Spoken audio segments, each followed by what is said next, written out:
Hey everyone, welcome to this AMP session. AMP stands for Agent Mentor Program, and today we are joined with Tony Fanfula coming to us from the state of Victoria.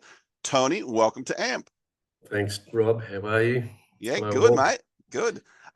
Tony, we're going to talk a little bit about how agents at each step of their career can just really empower themselves to go to the next level. But before we get started, just give us a little bit of background about where you're at, how long you've been in real estate, and those kind of things.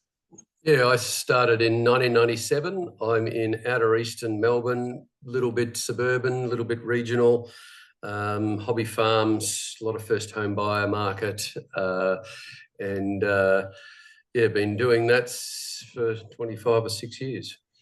So you have just a slight little bit of experience to draw on. Yeah, I've been the salesperson, I've been the business owner, I've owned multiples, I've started new offices, I've hired and built teams. And most recently, for the last 11 years, I have been a sales agent, sales manager in an office with 6, 7 salespeople, and just doing my thing. In the last 12 months in 2023, prior to joining EXP in late November, I made 65 sales for the calendar year.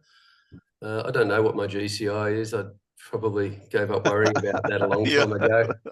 Yeah. But they're probably 10,000 a sale or 12,000 a sale, something Six, like that. 65 sales is a lot of peddling. Yeah, it's that's going for it, I think. And it was January 1st last year. I made the decision that it was going to be the year of work Yeah. and going hard, and I did, and I didn't take a Saturday off for the whole year. We had COVID in the years prior to that, so it was just a year of work and do as much as I could, and that's what I did. That's very good. So, Tony, if we can kind of break today's session into, I don't know if we call it beginner kind of or lower producing scenarios, and then kind of a medium, and then kind of a higher producing thing. But if an agent's been in the industry, say 1 to 3 years, and they're going okay, that they've got their listing presentation down kind of and whatnot. They're probably earning, depending on their marketplace, anywhere between 1 to 200,000. Um, what advice would you have for those people to take their business to the next level? What would be some of the key things that you'd be advising them? Yeah, there's a lot of components to it. Whether you're a beginner or, as you described, or myself after 20 plus years, um, I think we get a little bit bogged down in that there must be a magic wand. I found after many, many years there isn't, and it is just the basics. And as an agent that's built your foundation after 2 or 3 years, and I do believe it takes about 2 years to build a foundation.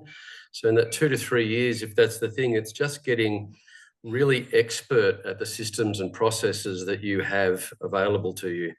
And the things I see from even experienced agents that they're not doing is they're not doing the basics well enough to go to that next level. I think database is, knowing your system, knowing your database and using it to its fullest extent is an absolute must. You must be getting out, whether it's bulk SMSs, newsletters, communication in a bulk way to the people that you've put in your database, and hopefully that's every single one of the people you've met in the last 3 years in this example. It's all got to be there. You have to be an expert at your database. If you're not, there's plenty of ways to upskill, but that is, when I started in 1997, the owner of the business walked me next door to the newsagent, bought me an exercise book and said, "Here you go, boy. This is where you write all your buyers and sellers." So it's the exact same theory. Now, that's the absolute first thing to do, or to make sure you're an expert at. If you've gone through that first few years, is to make sure you're absolutely an expert at the database and that you're communicating to those that are in it on a regular basis. You're obviously calling the hot people and the ones that buyers and sellers that are close, but that you're still communicating and no one's falling through the cracks. Everyone has to hear from you often. And part of that hearing from you might be your board in their street is hearing from you. I can go on and on, Rob, so just cut me off. No, what I'm loving about what you're saying is you're reflecting on a communication that I was having with our guys here in Western Australia, in that when agents get stuck, whether they're high performers, medium performers, or low performers, it does that you can kind of sweep things away, sweep all the sawdust out, and you think, okay, so you said you were gonna do these things, and then those were your goals, and then let's just actually ask what you have done. And you find that there's big lists of things to do still, but there's not necessarily, if they plateaued or they stuck, that they're not actually doing that. So I think that's really what you said is really important. I think if sit down and make a marketing plan, I used to have a grid of 12 months, and at the across the top, across the side was all of what I called the food groups: buyers, sellers, tenants, landlords, and general contacts. And through that grid, it was how often you could communicate with them. And some are more than others. Prospective sellers are probably your highest contact group. But just having a way that you can communicate to that segment every month, whether it's a phone call, an SMS, an email, a bulk newsletter, getting them on your alerts where your new properties are going out every week. They've got to be getting communication. They've got to see you and your face and your name as often as possible. And if you want to be known as the mayor of the town, the mayor of Port Lincoln, I am guessing that James is only known as the mayor of Port Lincoln because they see his name and his face often. And anyone that's referred to with that type of reference, the mayor of, and I think Lee Martinuzzi is an example as well, it's because of the absolute flood of communication. And some of it can be, it's all remote control, and communications also your Facebook posts, etc. But a lot of it can be preset and done. I don't know how Chris does it. He's on that call. But I can only imagine it's a plan. Sit down. Well, I know it's a plan. Sit down, have it all written down, tick it all off in your diary. Put an hour or two aside, get all the posts out. We can schedule posts. We can schedule newsletters. And just as a teaser, Chris is going to be sharing on the 13th of February some of the secret sauce about how he does all the video stuff. So definitely put it in your diary that if you're into that, make sure that's just a little tease for what's coming. Coming back to you, Tony. Sorry for the interruption. So yeah, you can see that it's activity. You've got to be creating activity. And if you're active and you're active in your market and you're active with, you've got nothing to do, grab the droppers, go and do the just solds, the just listeds, the generic droppers. I had generic droppers that just promoted myself.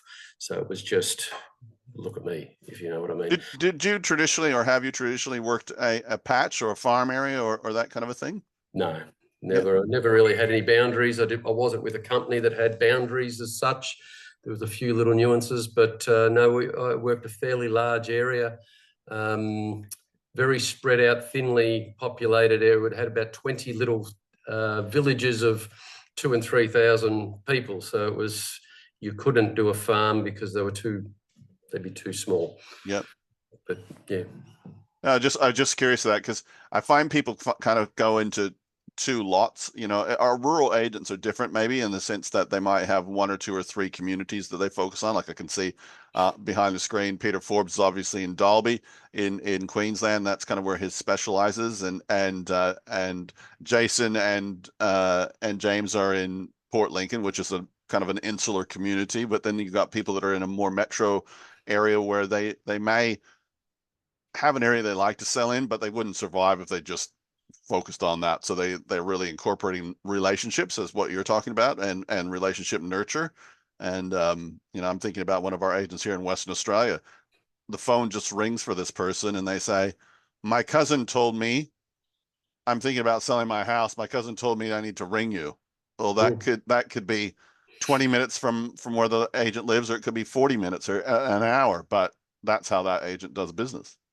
Yeah, look, an hour any particular way, or maybe not in any particular way, but up to that, we would work. Whilst we're not regional, as in a city like Dalby or a town, we are fringe suburbia. I don't think boundaries provide any benefit. Yeah, you would probably use the follow the bloodlines of the deals that you have and the people that you engage with. Yeah. Yeah, look, and after you've been 3 years and more, you will start to get those that would like an appraisal. You got to hunt them down and then start to nurture them through to their sale. There are people that will sell after 3 years, Yeah. 4 and 5 years, definitely. If we can kind of expand the conversation a little bit, Tony, if we take someone now that's been maybe that 3 to 6 year range, they've decided that they're going to make real estate their career. You know, I think a lot of people get into real estate because their cousin told them that they should go because they can talk a lot, so they should get into sales. You got the gift of the gab. You got the gift of the Do gab, mate. sales. You should be in sales, and then you get in sales and you realize the fastest way to sell something is not to say anything. Yes. But yeah, so for someone in that, and they still could be that couple 100,000 a year that they're writing, or it could be, you know, somewhere say 150 to 400 ish. Um, what? Well, I think during that period, you would probably go into the stall for those of us that smoke meat. And for myself in my career, at 7 years, I realised I didn't know anything. Yeah. And I went and got educated. And so somewhere in that 3 to 6 or that thereabouts, I think you need to make sure you're an expert and an expert in everything real estate going forward. If this is your career, you need to be an expert at everything legal. You need to know all of the statistics of the areas you're working in, so that when you're asked, you know the price of the house down the road around the corner that's sold. Even if it wasn't with you, you need to know all of the answers. So you're moving into that expert phase, and that requires a lot of research and a lot of education. And whether it's licensing for those that aren't licensed, definitely getting licensed, and it's attending sessions like this or online sessions. We had a lot of education with EXP, which I didn't have the benefit of in previous career, but we went out to all of those RX and all of the other, just soaked it up for a number of years, probably for 10 years before I probably hit the wall with conferences. But for 10 years, I went and soaked up everything. Glenn Twiddle, who's been part of EXP, is someone I saw a lot, many others. Yeah. Yeah. There's so many good trainers. And as you say, with us here at EXP, I'll just throw a plug in here, guys. Don't forget that you have access to EXP University, which you find through Workplace. If you just go into Workplace and you type in, not Workplace chat, but Workplace itself, type in EXP University, and that'll get you access. And there is hours and hours and hours and hours of training on things like the psychology of selling, presenting homes for sale, how to use specific technologies, whether it be GoPros or 360 cameras or whatnot.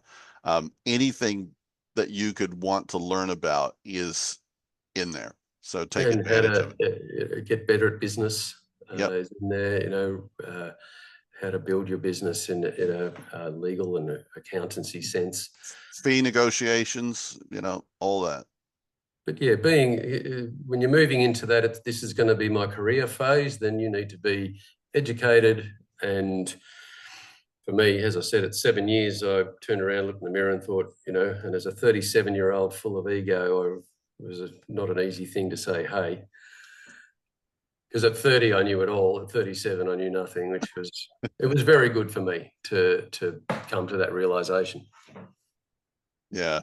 And talk to us about what was happening in some of those changes where you did kind of like, you and I have both been in it for more than 20 years. We probably think we know less now than we did when we started. That mental transition where you all of a sudden said, I need to get serious. You talked about training and stuff, but how did that impact you on your day-to-day stuff that you were doing?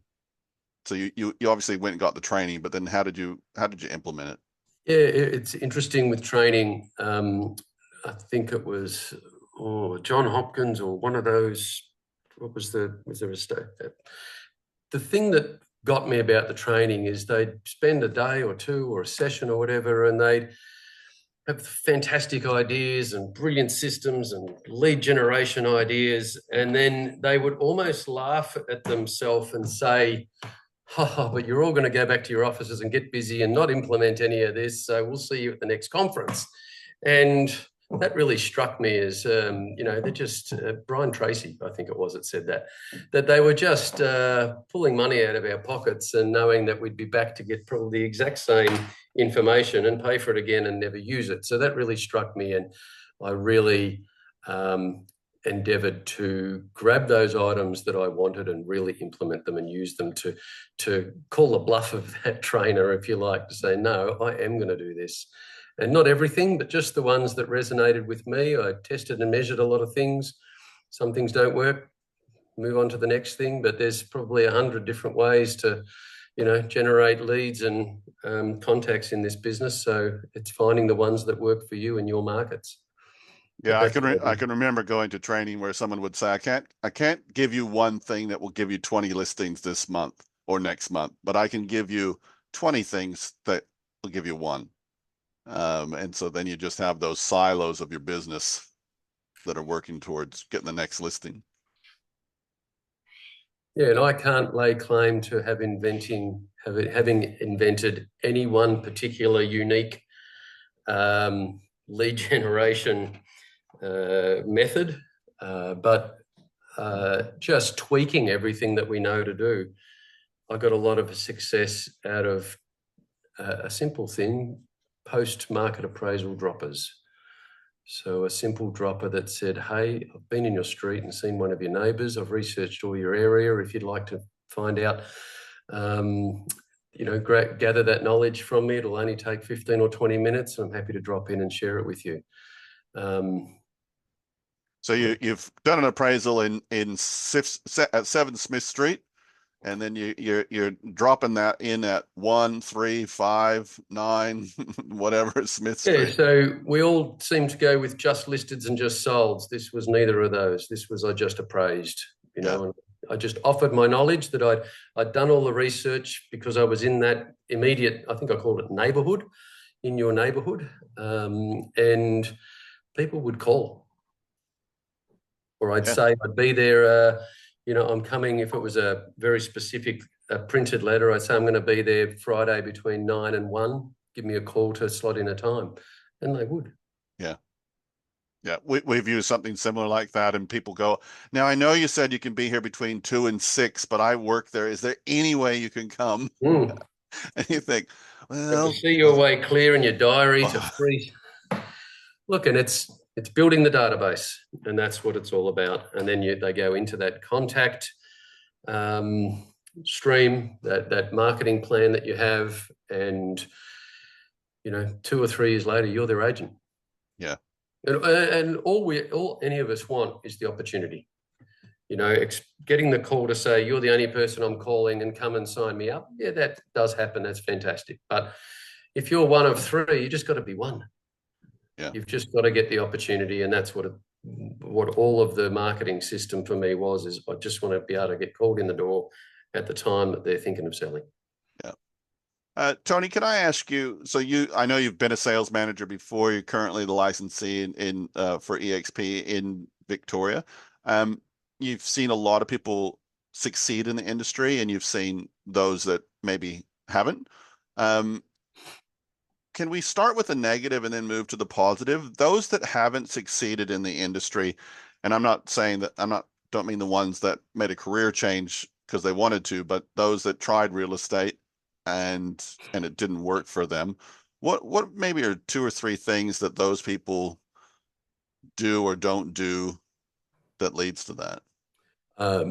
First of all, their outside world gets in the way too much, or, and unfortunately, this is up until, 10 or 15 years ago, this was the domain of the middle-aged man, because we could go off to work and leave the wife at home, so to speak, even if they were working, but go off and do what we want. I think that these days, for males and females, especially working mums, I've seen that middle-aged woman be the absolute killer in this game, but their kids and life gets in the way. That's the first thing, is there are outside influences in your family causing your failure, where they're not really aware of what it's going to take in this business. And if they're new, they're going to be putting in a fair chunk of time in their week. And if that, if they're not putting in the time, then they're not doing the things that you're alluding to that are going to make them a success. So I think that's been the biggest thing I've noticed over the years. They're just not committed. I think they're either not committed or they're not able to commit. Like if we just look through the life cycle, a traditional life cycle, you go to school, you get out, you think you know everything, you meet somebody, for some reason you think it's a good idea to partner up, then you have children, then the children go to school. Next thing you know, you're teaching times tables and you're trying to, encourage people how to put a full stop at a bunch of squiggly words. And then next thing they're in teenage years and they don't want to talk to you, but they want the latest iPhone 15. And then next thing they're gone, and then they're coming back. All this? And then then your parents are aging or maybe unhealthy. Then you've got your own health challenges, and that's just life.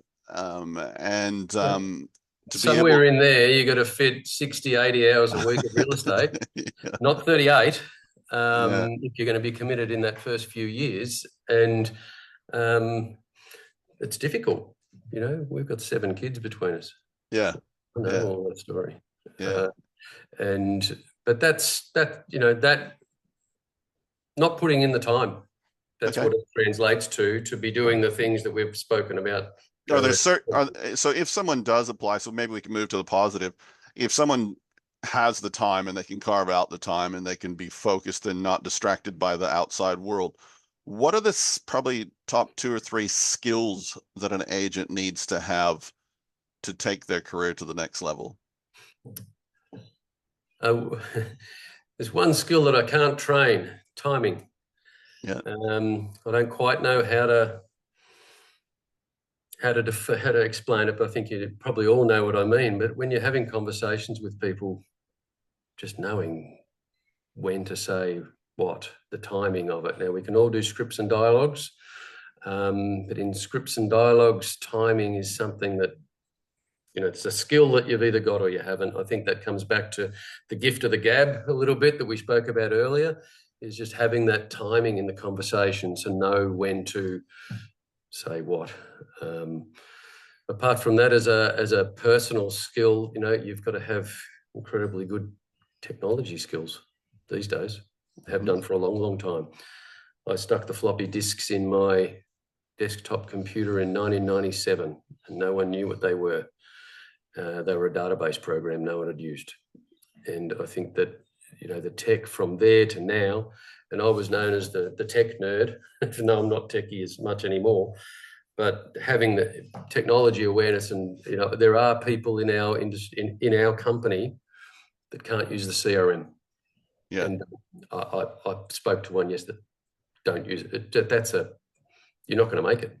Yeah. Yeah. Or you have to have the exercise book that your original boss took you and bought one and be able to work that. I still see people using that perform at a pretty high level. Yes. But they use that. They know where their people are. At the very least, the Excel spreadsheet. And I think there are people that can use that to a basic level where it'll succeed. Yeah. Whether the flip cards, those things, I remember them all from the late 90s. But the technology, it's not just the database now. It's like all the things I spoke about, being able to get out newsletters and social media posts and websites and blogs. I mean, if they're all things that we're back to that being in their face and communicating and being the community being aware that you exist. Without technology, that's very different.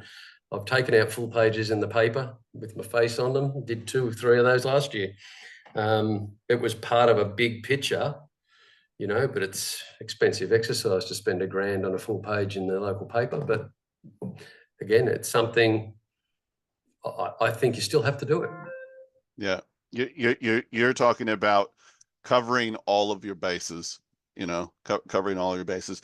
Tony, I just want to shift slightly. So you told us that you had it last year or the year before, whatever it was, that you said that you did 65 deals, 65 property transactions. That's going at a pretty good clip.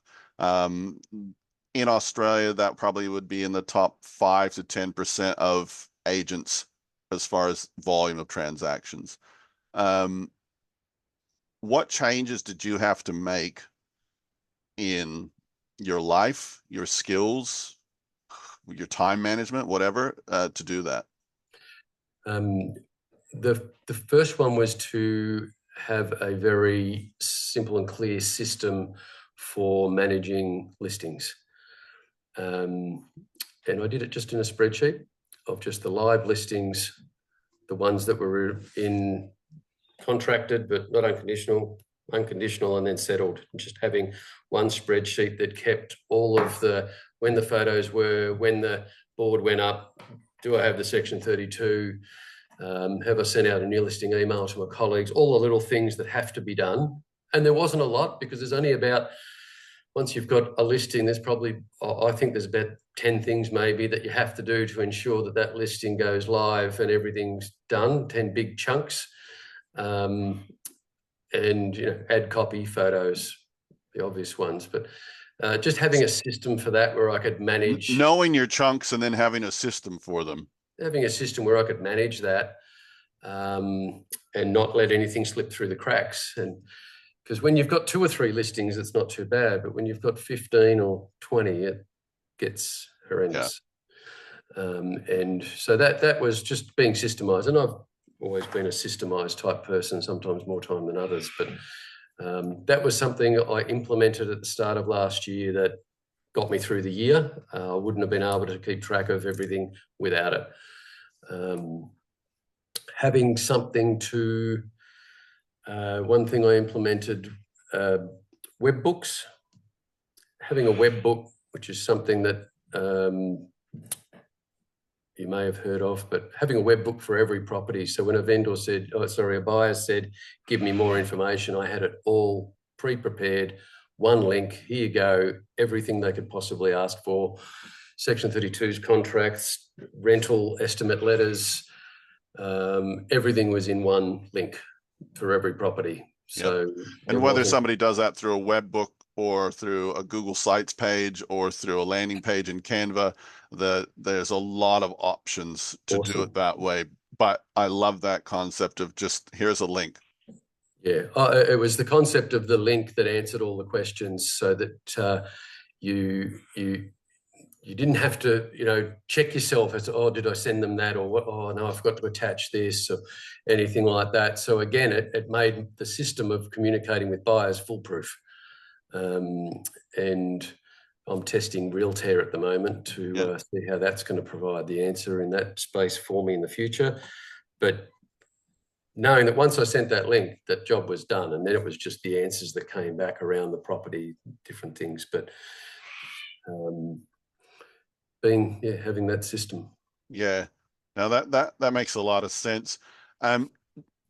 Looking back on that year of 65 sales, is there anything that you wish you would have done differently?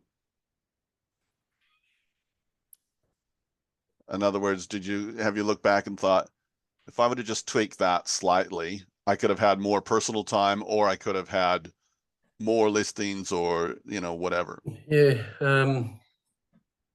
nothing I put my finger on right now. I think that I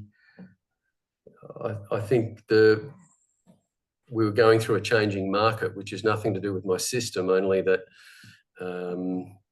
I probably could have sold more if I had have managed the prices better in that market at the time. But that's the market. And as you know, in real estate, we don't get an email saying, "Hey, Mr. Real Estate Agent, the market's shifted down 5%, just letting you know today." Takes months to figure that out, that's happened. You work it out because no one inquired in the property for the last 4 weeks. Oh, maybe there's an issue with that. You're checking. Is it still online? Low offers. They must all be wrong. Yeah, that's right. You know, so that just, again, that's a learning curve for me in that year and I learned from that. Yeah, and having an actual plan of attack. I know when things were really challenging in WA, where the market was low and falling every single week. Once we got a handle on the system that we could work through with people on that, then we knew what we were doing, so we could advise them on how to best sell in the current marketplace. You know, I don't know how many people I told or my agents told, our job is not to tell you to sell in the current market. Our job is to tell you how to sell in the current market. If you don't want to sell, that's fine. But if you want to sell, these are the steps you need to take. And that comes back to what you were saying before, the timing about scripts and dialogue. I think if we take a term from the AFL, it's about reading the play. You know, the really great players know where the ball's going to be. Yeah. As opposed to, you know, and that's how the market is. You know, if you're thinking the ball's going to be here and the ball's there. Something you said earlier about a lot of the negotiation and a lot of the conversation is in your silence. That becomes, I still struggle with that, I'm sorry. But it's very powerful, and knowing when not to talk. And they should be talking 2 times and you 1. I think the whole 2 ears, 1 mouth is the... It's hard though, because we get in our minds that we're the professional, that we're supposed to be talking, that we're supposed to impress them with knowledge sometimes and whatnot. And we've had a lot of conversations through the Icons and the AMP series over the last 24 months about asking good questions and then listening. You know, Bjorn has his 5 W's, and I talk about different things in that. But you have the tell me the Tony story. You know, yeah. And we all, but that's, you've got to get your client talking. Yeah. Because if they're talking and you're listening, they love you. You are, and they think they've had a fantastic conversation. That's the mental recall that they take away if they've done most of the talking, and they think you're more knowledgeable than otherwise because you listened. And you probably are. Yeah, because you know more about them because you listen. I love it. So we all, as real estate agents, we're always sharpening our skills and building our toolboxes, or filling them with different tools. And I think what I'm gleaning from what you've said for the years that you've been in real estate, and people in various stages of their career, is it's being aware of the situation, having time to spend working on that business, having the smarts to start implementing what you're learning, and then reading the play, just reading the play of what's happening, and not being afraid to adjust. Yeah, look, it's constantly moving. I'm learning all the time. As I said, I learned through that market last year. It became, after listing the property, and we're talking about a timeline with a vendor that, we're going to open 2 opens and then we're having a price conversation after that, because we have to change quite quickly if we don't have an offer. So it came down to a week or 10 days. We had our first price meeting. You can have it sooner. But that's something that isn't in a good market. You don't do that. No need. Week or 10 days it's sold. So it's just something that it changed so quickly that, but by the end of in the latter part of the year, that became the tool. That it was 1 open, 2 opens, and we're changing. And often we already had the figure we were changing to preset. Yeah. You know, that was all preset with the vendor after you've got the authority. Yes. I know we don't like this word, but it's something that I got taught many, many years ago. Don't condition without control. Yeah.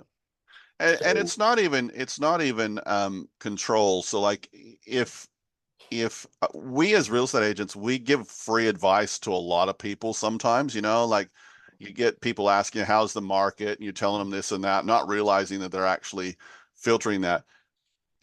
It's not about being in control, but once you have been appointed, that's when you're actually their real estate agent, you know, and that's where you need to be able to guide them and whatnot. Yeah, it's your job to manage the property. And I say to vendors, you know, I've got to get the best price in a reasonable amount of time, but I've got to sell the property. Yeah. It's no good after 90 days losing the listing to another agent, but being their best friend. You know, and that's something that for the newer agents, the hard conversations is something to learn how to have them, and that can come from scripts and dialogues. Yeah. I was talking with an agent the other day about, you know, we've all been sucked into telling the vendor, oh yeah, 3 people came to the open when it was only 1 or it was none. We did ourselves a huge disservice in those years by doing that. Being as honest and upfront, and if no one came, and what are we going to do about it? And that's what gets the property sold, which is our job. Yeah, and I think what you just said about if I can observe anything from agents that are going from year 1 to 3 to further up the rank, learning to be comfortable with hard conversations. Because you know it's the best thing for them to achieve their outcome. That's a real skill. And if you're watching this or you're watching the replay and you have been in the real estate industry for a short period of time where it's been quite buoyant, or if your marketplace is quite buoyant, skill up on that. Talk to somebody that's been around when the market wasn't as buoyant as it is in some locations now. Because and if you think that, and I know Adelaide and Perth are experiencing a great market, I'm sorry, it is not going to go on forever. And you'll start to believe it is. If it goes on for another year, this is just... It's the new norm. Believe me, you will get the biggest slap you've ever felt.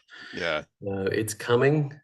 Be prepared, be ready, be trained for it, be the agent that makes that work. You can make a lot of sales, a lot of money in a bad market. It's coming if you're in a great market. And sometimes you can actually make more money in a market correction because a lot of your competitors get out, they get disheartened, they get disgruntled. I know one of our agents was telling me yesterday here in Perth that a tradesperson they spoke to yesterday said that they stopped into another agency to pick up a set of keys, and it was just doom and gloom about the impending implosion of the market. Well, that's, you know, like, and the market just goes in cycles. So it will, and it's not a bad thing. You just have to be ready and maybe have some skills that know how to identify it. The obvious ones: lower numbers, lower offers. They're the obvious ones. But then there's how you're going to handle that when you've listed a property 90 days previously, when the market was much better, and you told the vendor X price, and now you're a long way off. How to deal with that. Yeah, we had a question come through. Who can we skill up with to get those maybe tough conversation skills enhanced? I would first reach out to your licensee because most of the licensees in the EXP system have been in the industry for several of those cycles, and some of us have the gray hair to prove it. And yeah, and but yeah, and I'm always available to chat to anybody that wants to talk about that. I've been punched in the face that many times with tough markets and that kind of stuff. So Tony, any go on. Well, just in the tough market, be aware your competitors in this same tough market. Take advantage. Go harder on the marketing, harder on the communication. If they're faltering, step in. You know, that's your opportunity to take market share if that's what you're looking to do, or to get more awareness, you still be the positive person selling properties. I see agents that post on social media negative, the Stuff. market's dropped 5% in our area. Oh Yeah. my God, you're kidding me. You know, Yeah. there's still good results going on. And yes, I'm available anytime. It's just have a phone conversation or a Zoom, anytime to chat. Yeah. No, that's really great. Tony, any final thoughts?